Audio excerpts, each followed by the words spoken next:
ఏమా మీ లేదమ్మా?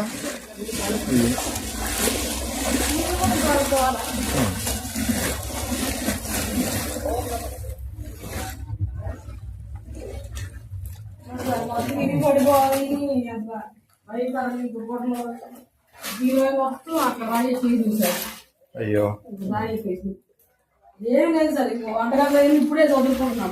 ఇది బియ్యం అన్ని ఏదైనా కానీ ఇప్పుడు మీది ఇదంతా జరగాలంటే చాలా రోజులు టైం పడుతుంది కదమ్మా. దుప్పట్లు కూడా లేకుండా చదువుకున్నాం.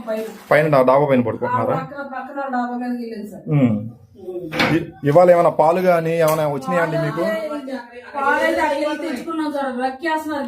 అక్కడికి వెళ్ళి తెచ్చుకున్నారు కానీ మీకు లోపలికి అయితే సహాయం అందట్లేదు.